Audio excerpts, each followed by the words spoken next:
The passion is to provide an experience. I'm drawn to whatever gives me that opportunity, and right now the restaurant is where I get to do that the most. A lot of stars really aligned to make this happen. We've gotten quite popular. We like to say the problems we have are the good problems to have. It's just a matter of managing the obstacles that come with the growth. I want to get to the point where I can use my time to create even more. Me, the chef, and a lot of people that work there, we have plans, we have ideas, and it's just a matter of growing into them. So I'm really grateful for the community support, because it's not all about the outcome, it's also about the output. It feels good knowing that the better we do, the more we get to create the opportunities to give back.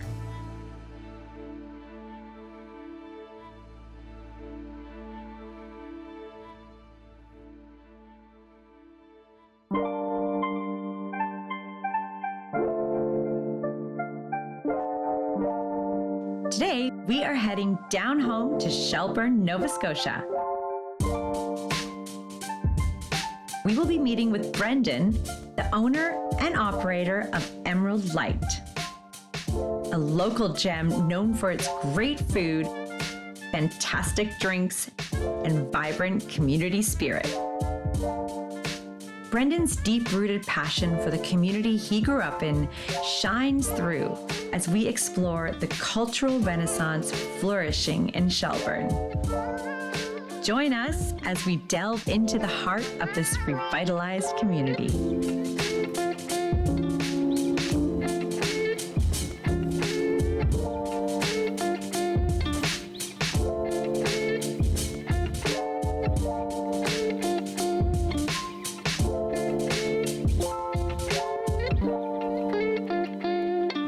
Love Shelburne. I come down here a lot. One of my best friends has a boat down here that she sails, so it's always nice to come down and visit. I mean, you grew up in Shelburne, is that right? Yes, yeah. Graduated Shelburne High. You graduated from Shelburne High, and then where did you head to after that? I went to Acadia and got myself a music degree. A music degree? What kind of music degree? What instrument were you studying? It was a pretty broad degree. I didn't have to focus on any particular instrument, but was a guitarist. You were a guitarist, yeah. Great. I studied music too. I was an opera singer.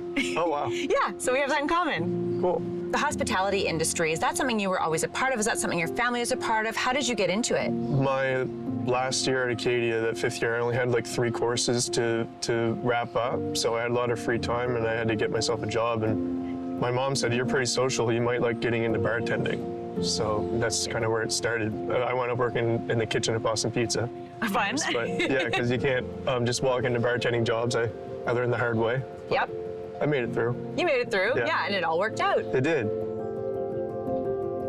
I also bartended, and yeah, you really got to work your way up for that one. Yeah. Yeah.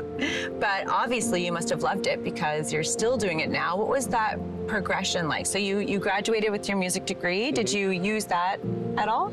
I was playing in a band in Halifax, and we were doing some really cool stuff. Every time we played, there was a crowd, and I basically noticed that what my music experience was giving me and what my restaurant experience was giving me it really narrowed down my passion for providing an experience. Part of what you do now, too. Exactly. So when the music went away, I loved working in restaurants and service so much, and I just continued with that. Wound up going back to school for it, got a tourism management diploma from Nova Scotia Community College, Winterlight campus in Dartmouth. What was your inspiration for going back to school and then studying hospitality? Because you'd already been working in it, but you wanted to kind of like expand your knowledge? Yeah, I started to learn about how restaurants intertwine with the tourism industry. And when I found out about the program at NSCC, I saw the opportunity to go kind of broaden my own horizons and just learn more about that world. And it's also a business course at the same time, and I did have an idea of opening my own place for a while. But then with COVID, Shelburne became one of those areas that all the properties got bought sight unseen, and everyone was moving right away. That population boom that I predicted 10 years out was happening right before my eyes. Everyone's coming with their bright ideas, and I'm like, if I don't do this restaurant thing now, I might miss out.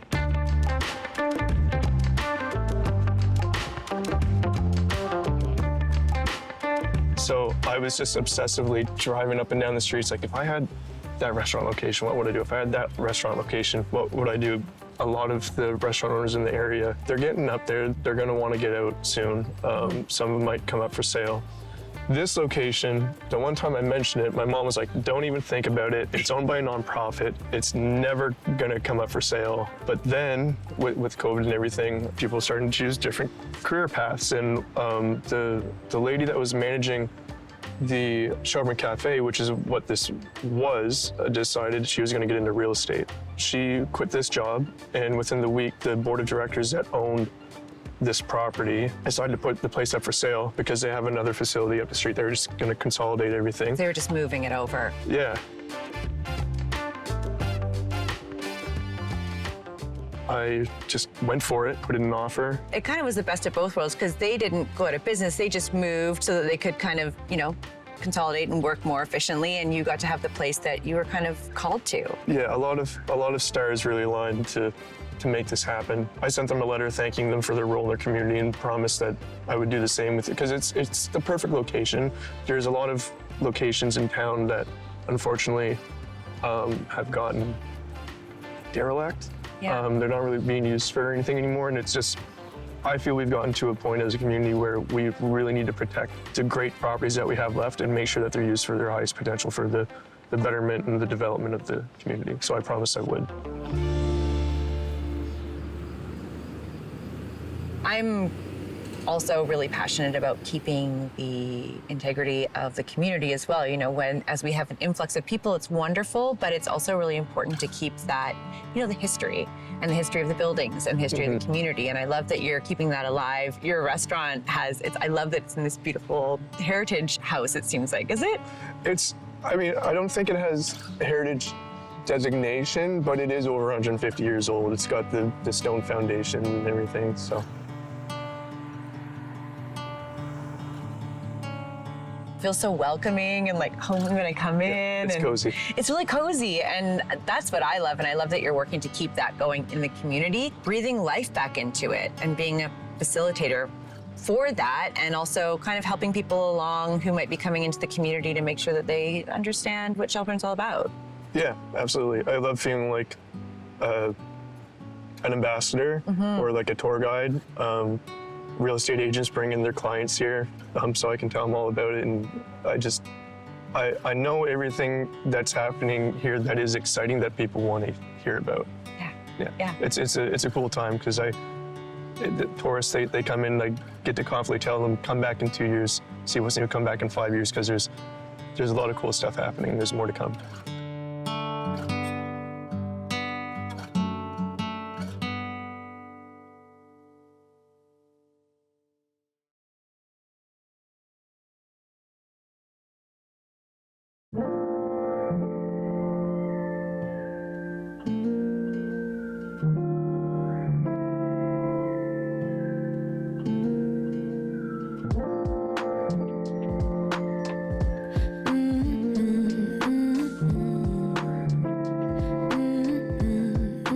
Thank you for inviting me behind the bar. I know bartending, it's important to have your own space, so I appreciate you letting me come back here and learn a little bit about some of the cocktails you make here. Yeah, it's gonna be fun.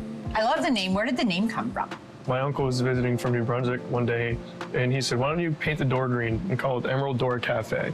And that was the first that anyone had said anything about Emerald. It just kind of came out of nowhere. And I was like, yeah, I can name it after part of the building. And so I told a couple friends about it, and one of them got curious and Googled what is the meaning of a green door, and found this webpage of folklore of like, what's a red door, what's a yellow door, what's the meaning behind all these different colored doors. And a green door signified traditional values of support for family, sharing with friends, and contributing to a developing and prosperous community, which was That's exactly your mandate. It's exactly what I was looking for. Yeah. So I was like, I'm definitely going to stick with this, but then I painted the whole place green, so I couldn't call it the Emerald Door. And then it was just a bunch of friends pitching the Emerald this and the Emerald that, and I didn't really like any of them until one friend said the Emerald Light.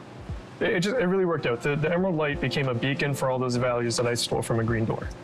Yeah. I love that the green door has meaning, but also emerald light, it breeds a really comforting feeling. Like, Yeah. And like you said, it's like a beacon. So it's not a lighthouse, it's not seafood, but it is like a beacon calling you in. Yeah, it's there was a lot of other meanings behind the emerald that I discovered that it's just I had to condense it for the sake of marketing everything. But the emerald represents like peace and rejuvenation and health and everything. So, and it's very fitting for here again because people they don't come for a quick bite and to get on with their day. They like being here and they like sticking around. They love being in the vibe that has been created here. Yeah, it's a place where you kind of just want to like take your time and slow down and enjoy the amazing food. Exactly. And cocktails. Yeah. And just the environment. Like it feels very inviting here. I love it. And that's a perfect name. I had to know about it, so it's a great name. Yeah, I'm very happy with it. It's perfect. Yeah. So which cocktail are we going to make today? We're gonna do our most popular one. It's Okay. called the Luray Berry Spritz. I named it after Jackson Luray, who has owned a strawberry U-pick and strawberry farm in the municipality of Shelburne for years. So So you named after a local person. Yeah. That's great. Yep. Okay, let's get to it. all right, we're gonna start with a rocks glass, Gotcha. and then And sorry, rocks? No. Not yet. Okay. We don't want the ice to dilute while we're making it. Right. So base here, just an ounce of gin. Yep. Might be giving away a secret recipe. Yeah. That's okay. Half ounce of elderflower liqueur. Don't listen to the recipe. It's a secret. Half ounce of lemon juice. Mm-hmm. Half ounce of simple syrup. Yep. This is just 1-to-1 water and sugar. And a whole ounce of blended strawberry. Now I'll put in some ice here so that's ready Perfect. to be strained into. Mm-hmm. Fill this with ice. Great. Do I get to shake it? Absolutely. Let's see if I remember how to do this. Is that good? Yeah, you're a pro. I'm a pro.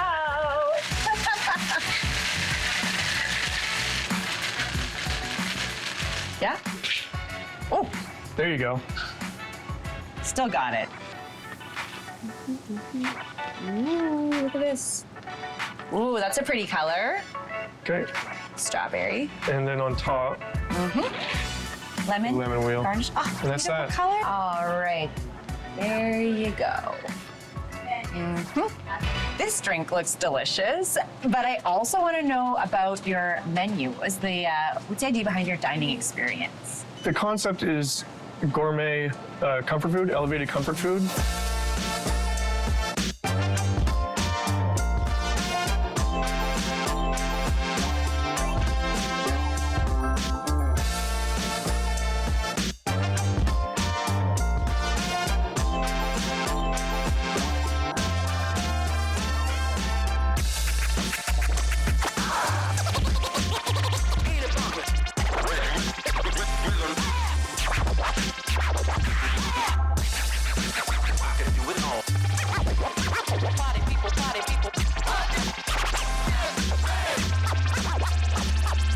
Shelburne really made it abundantly clear what the gap in the market was.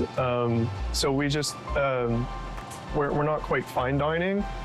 We're more casual. It's the mission was to create a place where you feel like you could just come off the street as you are when you're hungry. No pressures of getting dressed up.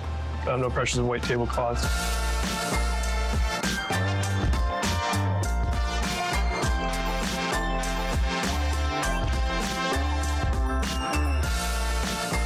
I mean, I've looked at some of the dishes that you offer, and they look comforting while also like high-end, really beautiful quality food. And I love that you can just walk in as you are and be able to enjoy that. It's more accessible, feels more like comfortable instead of having to Yeah, our best clothes.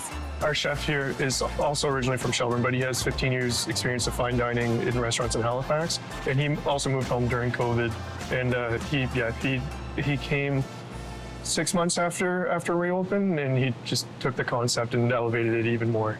Wow. Yeah. That's a perfect connection, all worked out. Yeah. It's just yeah, all the kind star of- line. It stars align, they did. Well, I really want to try this cocktail, but I don't want to drink alone. So maybe we'll make another one and then you can join me. Sounds good. Perfect.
So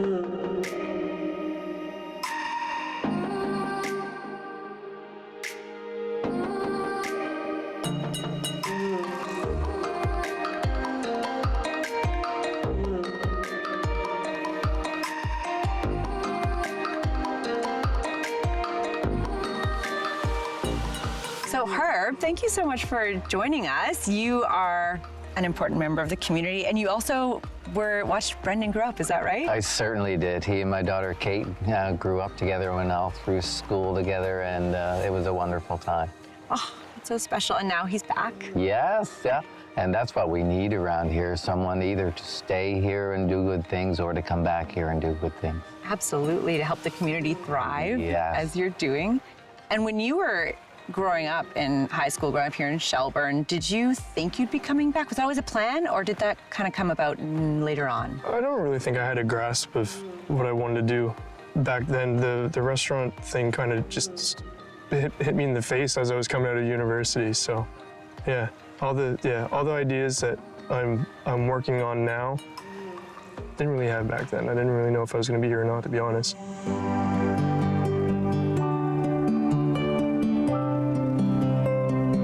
Community of Shelburne. I visited here a lot and I love it. Every time I come down here, I just feel like it's like another home. It's really thriving. Do you want to tell me a little bit about some of the things that are happening in the community, some of the things you're involved in? I happen to be the Commodore of the local yacht club this year, and there's a lot going on there, and activities on the water, sailing and racing and social activities, and in the club as well, there's a lot going on. And in the same building as us is the Osprey Arts Center, which is a gem in our community, bringing local talent and talent from abroad in here, and they are very active, and it's such a gem in our community. Absolutely. I really feel like Shelburne's going through like a rejuvenation period over the last 2 or 3 years. The restaurant's 2 years old. Amanda, who owns the Cooper's Inn over there, she's been doing it for 2 years. The rebranded Farmers Market is just finished its 3rd season, I believe. The Shelburne Events Committee is doing amazing things. Next month is the Nova Scotia Pumpkin Regatta, where we're going to be racing giant pumpkins in the harbor here, and that's also an add-on, like continuation of the Pumpkin Festival that we've always had here.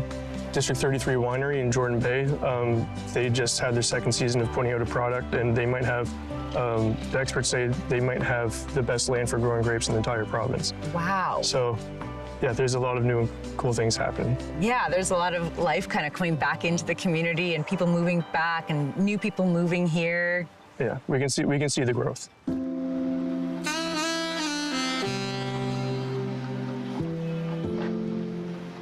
Brendan, I know that you grew up here, moved away, and came back. And Herb, you have been here for how long? I've been here for a little over 61 years, and with the exception of living and working in Halifax in the early to mid 80s, I've been headquartered here by choice for that amount of time. And Shelburne, the same as other small towns and communities in the area, where we ebb and flow with the economy, and we're largely influenced by the fishing economy.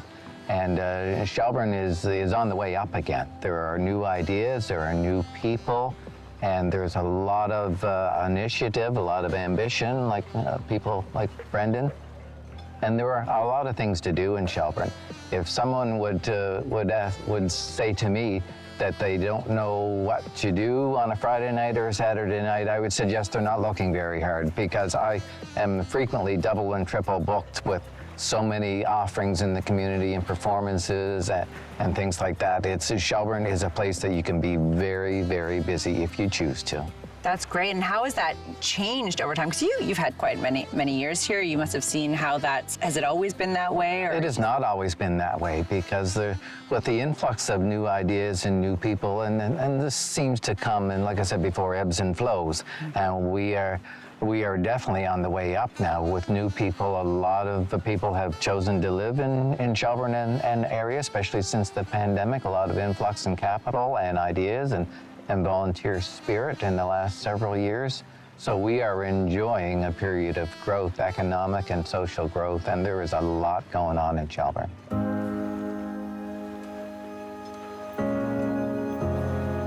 What else do you love to do around Shelburne? I don't get out too much. If I do, I usually go say hi in Jordan Bay at District 33 Winery, or I go to Boxing Rock. Boxing Rock, definitely worth talking about, especially right now, because they just won 4 awards at the Canadian Brewery Awards. They won Best Red Ale, Best IPA, Best Blonde Ale, I believe, and Best Brewery in Canada. Wow. So that's also a Shelburne gem. That's a lot. Yeah.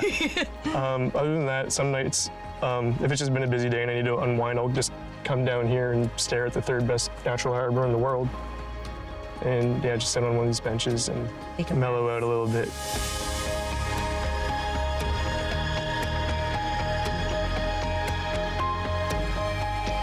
I don't go too long without seeing my favorite people, because they always wind up at the restaurant eventually. And I'm grateful that they understand the amount of time that I put in. It's not easy to get away from. Yeah, grateful.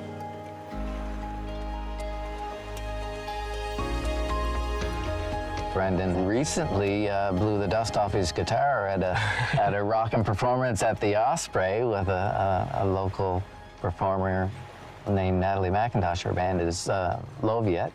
And lo and behold, one of the guest performers was Brendan Pippy.